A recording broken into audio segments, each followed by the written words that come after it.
Hello guys, my name is Doyle and I am from a small village of West Bengal, and this is the 37th day of my 365 days challenge. তো এখন বাজে ভোর 4:30। তো আমার cab এসে গেছিলো আর আমি অনেকটা লেট হয়ে গেছিলাম। ওকে বারবার ফোন করছিল ক্যাব দাদাকে, তাড়াতাড়ি ম্যাম চলে আসুন। তো যাই হোক, দৌড়াতে দৌড়াতে চলে এসেছি। তো ক্যাবে বসে গেছি আর প্রচণ্ড ঘুম পাচ্ছে।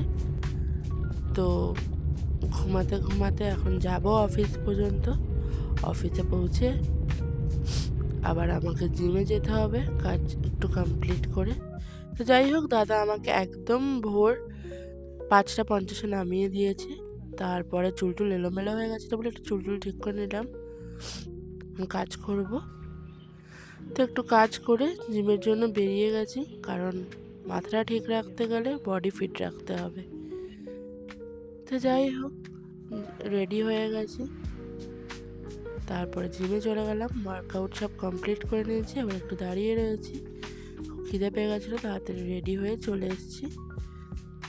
আজকে ছিল রুটি আর ব্রকলি ভাজা। তো ব্রেকফাস্টটা তাড়াতাড়ি করে একটু টাচ আপ করে নিয়েছি, তারপরে একটু কাজ করব, তারপরে বেরিয়ে যাব লাঞ্চ করার জন্য। তো লাঞ্চ করতে চলে এসেছি। আজকে ছিল ভাত, এগ কারি আর লাউ দিয়ে পুঁটি মাছের ঝোল ছিল। তারপরে আমাদের অফিসে ফান্ড রেজের জন্য, সোশ্যাল ওয়ার্কের জন্য এই মেলাটা বসেছিল। এতে মাটির জিনিস ছিল, বেতের জিনিস ছিল, ছোটো ছোটো পুতুল ছিল। তো যাই হোক, এইসব ঘুরে টুরে বেরিয়ে পড়েছি আর বাড়ি যাওয়ার জন্য। র্যাপিডো বুক করে নিয়েছি, তারপরে বাসে উঠে গেছিলাম। আর অনেক কষ্টে অনেকক্ষণ পরে জায়গা পেয়েছি।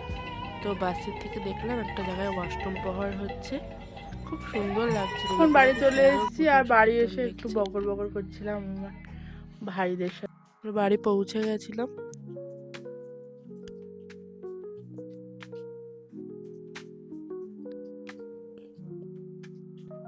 তারপরে ক্রশেট করছি।